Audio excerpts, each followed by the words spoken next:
Bonjour, bonjour, bonsoir, bonsoir Namani Nyoso. Il y a la voix céleste, Mbote Nabino Mbote, Bozali, et partout dans le monde, vous avez Nabiso, par la voie internaute, dans les États-Unis, Mbote en Amérique, en Europe, en Suisse, précisément en Zurich, la ville de Zurich, Maman prophétesse du Kao, en Belgique, Maman Magui, en Suède, Maman Fatou, Siwa Siwamba, en Asie, Océanie, en Afrique, sans oublier en République démocratique du Congo. C'est toujours votre MB serviteur, Moïse Maoka, Antiba de M. Boligaka. Tout le bateau, actualité en temps réel, Tozali Wapi, Tozo Kene Wapi, Tokosuka Wapi. Merci Ndeko, c'est ma caméra, John Moboke Bende Ndeko, Alvin Balissi, naturel, Sissi Mboko, la petite maman de Bansiarande, Toloba toujours, Lola, les Arofuta, Simon Tokoloba, Zambé Abotoko, Zoye Wapi. Vous continuez à prier, ma casse pour le monde, vous priez pour la RDC, priez pour la Bissot. Pour la actualité en temps réel. Le nôtre dossier à Dieu donné. Dans répétawa dans quelques heures, après 24 heures, on va face aux caméras, dans le fond. Oui, bah dossier Dieu donné. François Béa, celui qui a déclenché détonateur. Et bandé le wapi, bandé le hôtel wapi, ni ne comme les bouts. Ni bandé qu'on préparer, bah monsieur que non, déjà bah contact Joseph Kabila. Au cas où Kabila a déposé candidature, Nabi Antiba aux face aux caméras. Bon, la bouteille, mais la main à pied. Antiba avec des. Non, il y a un accord entre le Rwanda et le Congo Brazzaville. Pour Joao Solo. Mais pendant 2023, et que ça, les mains, la tension. On a payé table ronde de salaire pour l'état de siège. Nous savons que François sur l'état de siège passe 6 minutes. Ah, dans un moto, souvent, mais quand on fait ça, un bilan, il y a dossier à Est, la guerre Est. De tout ça, décryptage, awa, biso na bio. Surtout, même langage, na maboki bende, tout ça, na nsusu, sali mikole belé, tout ça, na mwana mamu, azali moka ya communicateur, IDPS, et tout ça, décryptage, naï. Mon amour, bonjour. Bonjour, Ndeko Antibal Moïse. Bonne santé. Par la grâce, Nzambe, n'a très bien, toujours dans le service au chef de l'État de la nation congolaise. Ok, tu vas d'abord ma dossier à Est, table ronde, François Sali, si ma belle Longola, état de siège, mais ce que sont les autres salariés, tellement ils ont un échec, il y a une stratégie. Mais ça, bande de Kobolanda, état de siège, bilan et commun à niveau. Merci vraiment, Namotouna de Komaoka Antibal. Avancement vraiment, ils ont bien sur l'état de siège, province Nord Kivu et Tour. État de siège décrété par lui-même, chef de l'État. Le 5 mai 2021, ça fait déjà une année. Il y a des groupes armés qui ont construit des terrains dans Ituri, Walungu, Djouk et autres provinces. La neutralisation, capturation, toutes les forces négatives. L'armée congolaise dans l'Est et Nord Kivu. Il y a plus de 31 M23. Des bandits qui dans les pays voisins. Armée congolaise na IPDF, armée ougandaise. Bazui 15e bastion dans le territoire de Beni, ce qu'on va diriger vers Walikali. Donc tout est vraiment très bien. Bon, Moko Zamboka a décidé d'installer sa table ronde pour l'avenir, il y a état de siège. Mais comme Singaï, souhaité civil, il y a STRDC précisément na Beni, na Francine Mounyumba, sénatrice, dans le Sénat dirigé par Excellence. Le Kwebo na Olenga Nkoyi pour na bango faut longola état de siège moto a longola état de siège c'est chef de l'État garant commandant suprême avancement exact kitoko makas na partie est ya RDC ndepesi agitation na ba kabiliste agitation na Rwanda Paul Kagame. OK pesi agitation là accord et cinéma entre Rwanda na Congo Brazzaville encore on les a dit mais ndeko Maoka Antibal tozu mikolo ebele vraiment parce que les ala qui na ba démarche moko yanga moko privé de mona nous tenter comme en émission toloba te toloba parce que ngazali rechercheur moko na kati ya parti au pouvoir IDPS parce que Kagame a compris parce que Fati a neutralisé Kagame physiquement, politiquement, moralement. Kagame zala qui na Congo Brazzaville na président Sassou va signer qui d'accord selon Kagame va payer 12 hectares na ngambu ya Congo Brazzaville côté ya Maluk Oyo ya biso il y a des Rwandais ce sont les militaires pour créer coup côté ya Ngakati na côté ya Congo Brazzaville côté ya Maluku oyo ya biso et quand on a Maï Brazzaville na Congo RDC. Donc tous les plans de Kagame et ça déjà dévoilé. Donc Kagame politique au président Félix Fachi a même lié et silicié et comme il faut trembler pour que la mingi awate et qu'on a vraiment somme sur processus de Nairobi, volet militaire et volet sécuritaire, leadership du président Uhuru Kenyatta. Kagame a son espace maroté, na kati ya pays de nos ancêtres. Ok, Kagame a son espace maroté. Alors la table ronde, on a pas de table ronde, on a qui ça état de siège continue bien. Bon, ngai merci vraiment Mao Katiba vraiment. Na motuno yo tuningai ngapela limbola bayimboka ya la voix céleste. Bon, nous allons suffire de moi, étant que tu sais que je suis sécrétiste parce que ma mission pour rassembler dans la vision laïque pour un peuple bantou, peuple dédié.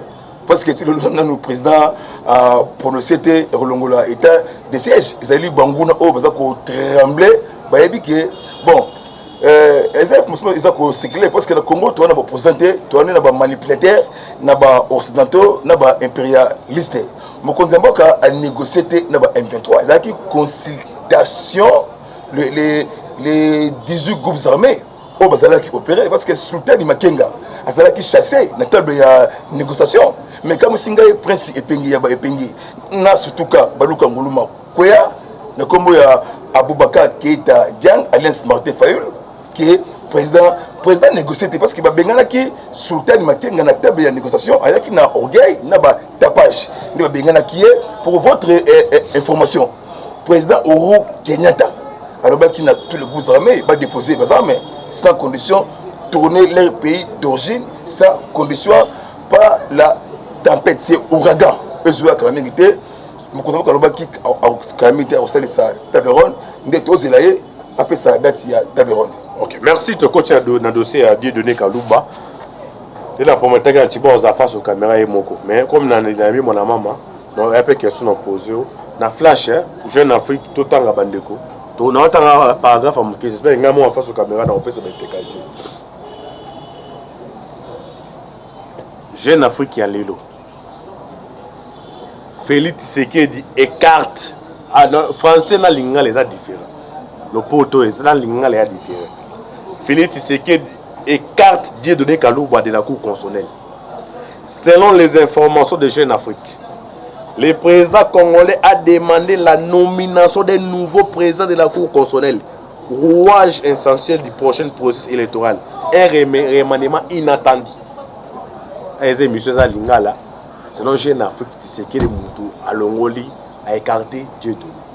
Na politique na répétera mingi, na politique zandemona ministre demona balete. Puis dans la politique de la démocratie, dans le poteau au choc des idées, jaillit la lumière.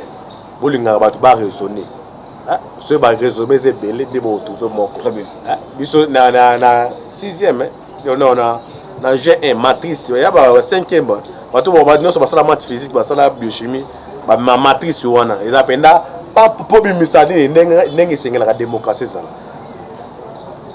Mon maman, Dieudonné Kalouba a un procès à Cameroun. Bamoussous, des bons traités à Zaki Moulouba.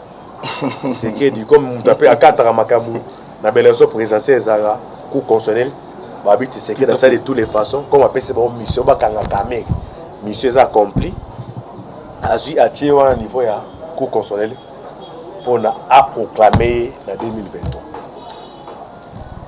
Dossier à mandat d'appui et comme une cour constitutionnelle, Dieudonné Mouta président qui président avec un nom, il y a un cours, c'est un nombre de tests, c'est une jurisprudence, c'est un juriste, c'est bazar.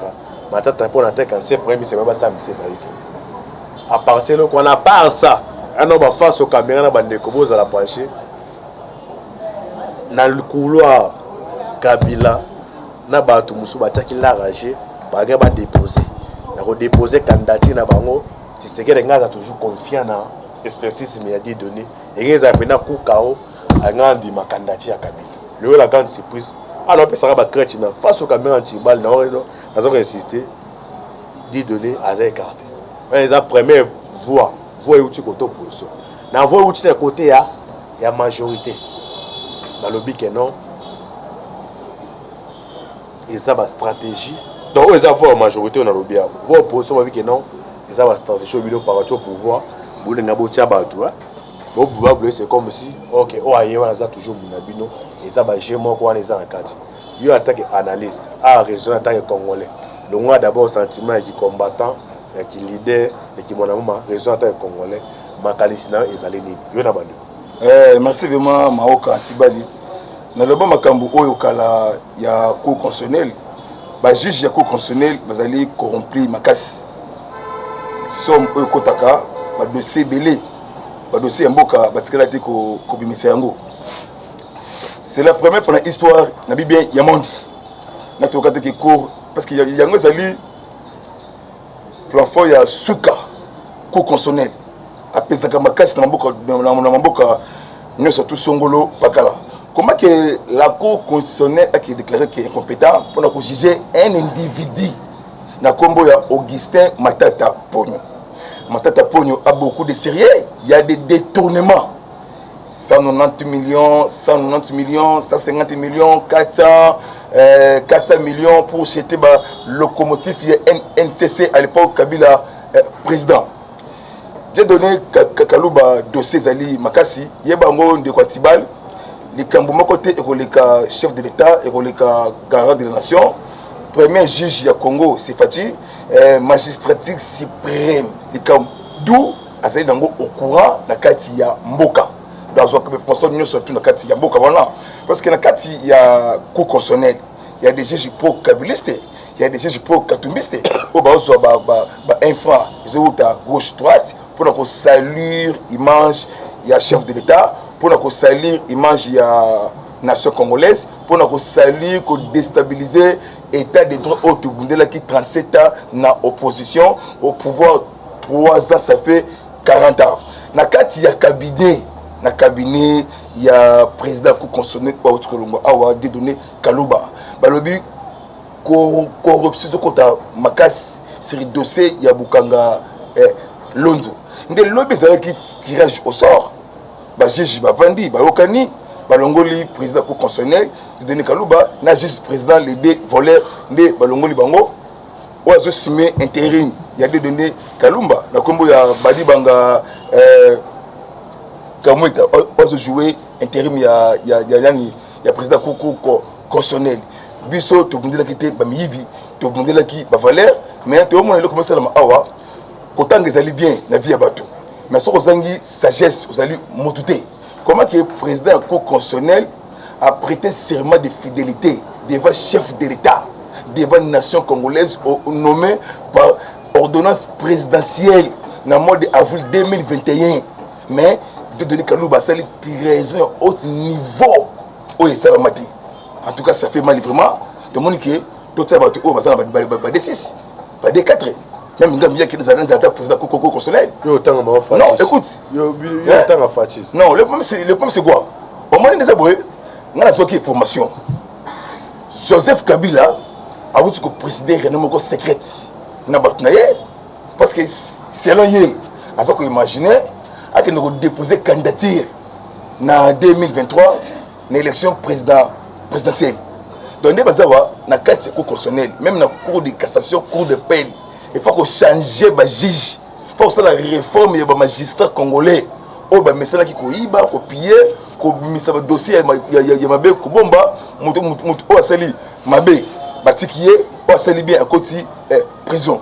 Donc, de donner Kalouba à salir 13 hommes qui étaient là pour s'arrêter dans le cas Mboka wana si que ceux qui les autres qui n'ont pas élection d'après cet exemple le élection il y a une place wana à qui peut déstabiliser ma ponani il y a 2023 jour où la proclamation il y a Mokondi Mboka 3 millions de de corruption bon ça peut se 10 milliards Chadarabi a eu la capacité de sécurité non azala problème sérieux pour votre information il politique quand même Kazemere mais tout aller quand même la nomination de recarter Chadari parce que Kabila a compris qu'il y a 4 partenaires à la faillite même Yemoko a un problème sérieux vente il y a iranium c'est la guerre froide Russie Ukraine et autres pays songolo pakala Chadari même ngai niveau na ngai ko rassembler batu à hôtel maté parce que bon masali batu ya bakila o ba détruit o ba sali ba terreur na kati ya mboka na biso avancement ya changement muke mboka komiko ko passer biso tozali a pour na fati ou rien tozali mutute ya mutu tozolo bela chef de l'état na nation congolaise. OK bolo bela chef de l'état na nation congolaise dernièrement to la manifestation ya l'électoral awala ni place aménagement mais répression na UDPS bondo prôner démocratie tout le monde qui wana ce changement là régime à Kabila va tirer du changement non opinion ni ndé comment un grand journaliste ma localisation pour la linga mingi na moko la biso to na opposition té opposition ali faible ils ont raté comme mobiliser même 200 personnes parce que ko monter et tout le monde qui na ba non 85 personnes comment que bato marché na ba machette akata nani aboma nani pour votre information votre tout ces analyses du Cambodge pangi puisque pangi surtout ka baluka ngaluma divorcé et côté bango bakaboni pourquoi parce que ozoloba na ndenge naye ozoloba na ndenge naye opposition ezate na mboka opposition intérêt personnel alia atonga ndako ya 3 niveau 5 niveau na kati ya Congo opposition ezana yango te bango bazoluka nde dialogue partage ya pouvoir bakabola ba poste ndi mamisala mais dialogue exacté to kinina élection mutu akufité 0 mort 0 blessé bango ndi baza makasi ya ko mobiliser bato to kiniti na suka basala yango te parce que les seuls opposition o seuls makambo meni na opposition c'est UDPS so UDPS a bibi na nzela ozomona ma panique police a suivi tous les services il faut que Kabila babimi na nzela téléphone ça pas tout kobotola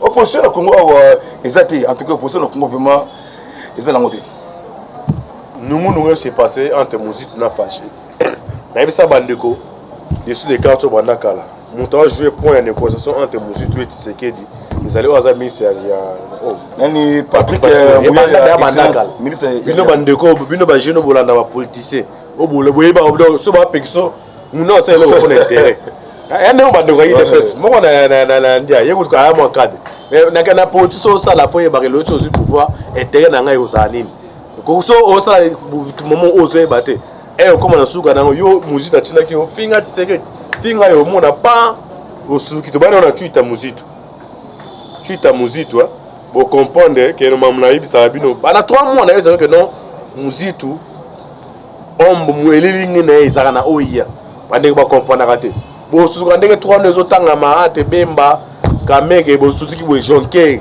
ta muzitu wana pa premier ministre organiser ba programme maman mutaya la muka tulinga petit bino e politique de landa da to bana na Twitter muzitu face aux performances historiques actuelles du pays, du point de vue de ses recettes propres, nécessite d'un budget rectificatif 2022, collectif budgétaire pour une affectation rationnelle et légale des ressources additionnelles d'avril et à venir non prévues au budget 2022. Nous sommes tous les gens à l'objet. On comprendre. Nico. Bon, on est aussi passé à te faire des bouches. Moi, tout ça, je donc, à l'équipe, Martin, je donc, Martin, ça manipuler, à ta bébé, manipuler. Parce qu'il y a un problème, il y a un mouton. Il y a un leader, acteur politique. Parce que au moins, Martin Fayoulou, il faut vraiment revoir la tête. Pourquoi Baoli 4e grossesse, au Tebingi, dans l'Inga, la Zemi, au Ikoti, na Kingasani, Yasuka. Akendeka kutana na mutu oyo azo créer ba terrain na est ya RDC donc ba la coalition entre Kabila na la muka pro Fayoul ndé muzitu a sepelté na eloko wana donc mo oyo kotangi bona oui ça vrai na ndakié a sala déclaration sur recette ya mois d'avril il y a DGI côté ci plus de 1,5 milliard de dollars américains historique na kati ya Congo. Donc, biso tozali contre te batu to bomande système ya mabe na kati ya nation congolaise.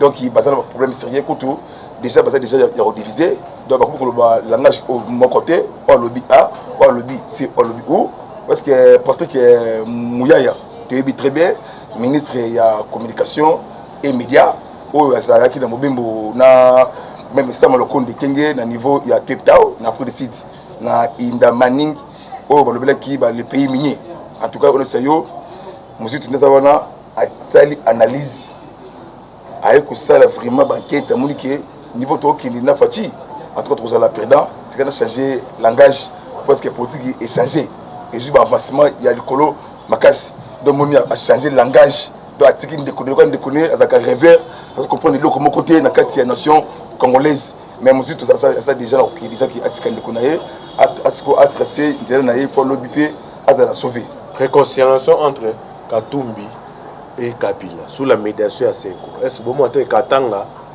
il dépasse au peur de Katanga?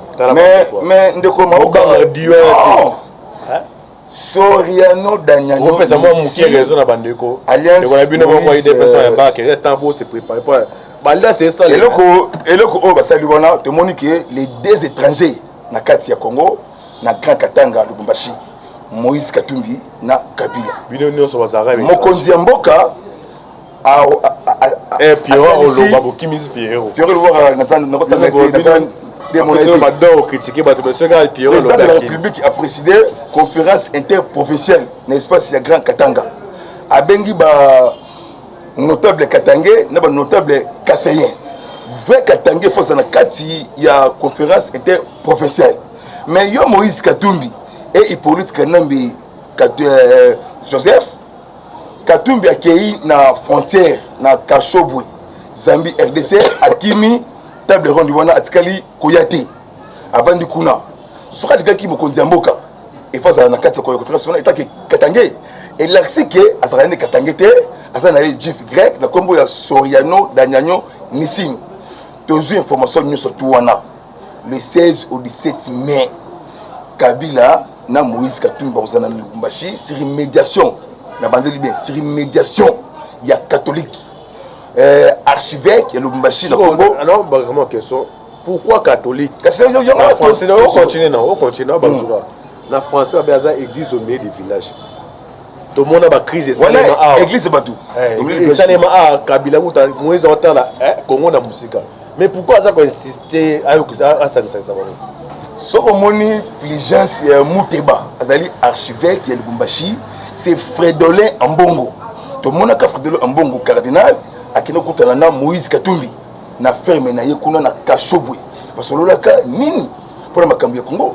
Comment que garant chef de l'état a salisi table ronde a sangisi ba notable ya Katanga na ya Kasai ba vivre ensemble ba jeune leader Katangé ba jeune leader Kassayen base à la unité, pas de manipulation politique. Mais bino bondimi les deux personnes na kati ya Congo na Katanga bakutana basolola ezali coup d'état contre le chef de l'état balingi basala nini balingi ba créer alors bino ce que vous préparez ni pas ya Katanga eza complètement stratégique ngai na sengi na peuple katangais na sengi na les jeunes leaders ya Grand Kassai le jeune leader mon de mon coach le comme sangai Sama Lukonde Sama Lukonde yo na kayemo boto aye munene yo za Katangé accélérer on s'en a tiré la pression pour le travail ça on ça la Katanga faut défendre to que directeur ya cabinet Gilen Yembo Katangé ba console ba Dani Banja bino ba Katanga bo lia mbongo ya pouvoir ça a bozo préparer nini a bozo mona biloko ya salema et là oyo na fait c'est danger risque écoulé et c'est bande quoi on de bossa tsekete on a solo baboué c'est ça que kuna ba tu baso bundela Félix c'est biso ba parlementaire debout simple de 4h à 8h mais chez les parents à manger le financement exacté pour la mboka toujours déjà pouvoir conserver danger lingue pour le sucre on appelle ce sucre na katia Katanga parce que les deux étrangers ba lingue ba kutana sur médiation il y a catholique Fulgence Muteba na sengi na ba jeune leader Katangé le jeune leader Kassayen pas de manipulation politique au moni ndoki belela et loko wana ekosimba te tant mokonzi mboka a clôturer conférence interprovinciale et s'il peut s'il ce ko bino bozo banani na catholique bo crier mais ngana ça cardinal ambongo face à la sagesse c'est que cardinal Pape François Azwa Awa Kalamingité il faut que catholique ils toujours la force néango mais cardinal ambongo zotika Fulgence Muteba abenga Katumbi na Kabila bakuta na solo la nini le 16 mai au 17 mai 2022 na sengi na chef de l'état alors la pongité atele mangui danger ce qu'on a Katanga va créer guerre civile entre les Kasséens na Bakatangé le contre l'unité et ça m'a payé ça pour ça la mater na c'est pas là que le bin ko kutana ya gouverneur de Lubumbashi Jacques Kebola na ba chef coutumier ya Bakasséen na Bakatangé oh ba pesi rapport ya clôture ya table ronde ba sengi p ezala ndeko moment de distraction c'est un moment ya unité nationale union fait la force toujours bundila pouvoir autre monde passe on a hérité c'est que alobaki yango abaki IDPS au pouvoir pour ça la confusion ya comment na bino na gestion ya l'état yango yo isalami ba folie et comme mingi banda ku ya ba niveau banda ku ya ba 8 niveau cortège orgueil abali banane banda ka ba niveau ngana biso na komona na biso mkolonga na koloba et on a plus que tempête mais na bomina nous ba missile conventionnel parce que mais conventionnel arobang sa moninga asana été tout type na maman na nzela ya nzambe lobby yo lobby ya IDPS ba futa rabino ba communicateur donc ba ta IDPS ba ceux qui na kosi babina ngo penda la mbato kangai otakenda ka lokala ba sangai asana ba intérêt non ba sangai liste ngai onazoka ya paiement place ngana signaka place ngana zoka mbongo ngai ndo ça va plus de 2000 personnes baba longa ba ça va témoin baba sambia ko chiba non c'est la fierté parti sans base ils a partité ba tebeli ba luka ba créer parti mais en la robanda boni a resuka boni to futa makate to zoki loko mokote na lobaki yango na ko défendre kaka chef de l'état autour na une opposition tina pouvoir parce que on pone mozo ya bino ba leader à base bo pe prendre mozo suka batwana ko pesa mo ba base na bino be bo c'est pas biso moko tu venu to sala ba musu non awate parce que na bombi na nous ba cartouche na ngai na ko bon awate na media tu venu optionnel to sala. OK, merci to komi na suka na suki mission tozaki na mwana mama na ile tozaki décryptage ya actualité politique mwana mama et monsieur Sili na peso 3 minutes et vous avez na question retourna moi bato botanga pa moi ba de apone mba yeda mais so bango te mama mingi so bango te tela c'est pas malamu wa bato non on a vu oui parce que moi ko na ya pesa promesse bana ko coronavirus oh bon corona pesa barabongisa coronavirus c'est barabongisa on pesa kaka parce que les bongisa passer les amis moni on so on va la pierre ka bien ça tani ka antiba ya mbarate moi de la fait 3 minutes au Cameroun. Merci vraiment la voix céleste vraiment chaîne yom nene oui c'est la visibilité na biso passer par là ba biso vraiment mbote mingi vraiment na bande ko ngai ba président na pesi parti Tumba dans l'Ignoko ya Tembe vraiment un grand ringueur c'est que dit vraiment makila azobundira mutu azobundira ndimboka et bi mana bo mouvement Koko Chiba président du parlement de Bourg bana babi muye kande boka tutu kaluji na Kinshasa te kaluji to kutanaki c'est vraie formation toaki na plainte J to aki na baseball to kutanaki to cela qui na ko to aki na contact ngande de ça qui est dans sa tête dimanche parce que na mec qui na série na ngai ola ka chaque jour to kutanaki na kaluji ko to fana na mona avakala mingi te ngande ko na ba dimanche de toujours kutana mingi te na pesa mbote mikolo na vie na ngama kasi vraiment azosala na mingi vraiment levé comme Chastani hein na maman Mireille Babadingila na Suède ba grand Ndiloise kala mingi tasa awanaki na pesi mbote mingi na maman Edith Lukanga na Paris na Patrick Mbemba de Paris au Yave mon conseiller spiritualité et c'est qu'azali vraiment nzambe sibayo bolingoleki nyonso tout na Roger Luma Molobeli ya président Fachi Beton na Mama Congo Louise Bagbo un gars combattant na niveau à Paris général de Gaulle le Virgile Ouagil na Paris combattait à Tongo Bing Shing les gars combattants il y a IDPS na Londres à 500 tous les jours na combo ya Fachi Beton au niveau ya Londres Roger Luma Molobeli ya Fachi Beton à Paris numéro nangai sur WhatsApp pas lingi to binga na to sur les bien on peut signer information on peut passer information mais ezala il y a bien pour la nation congolaise plus 243 97 360 50 14 Kalo du mot premier na kati ya Kini le 30 juin fin ya Masolo.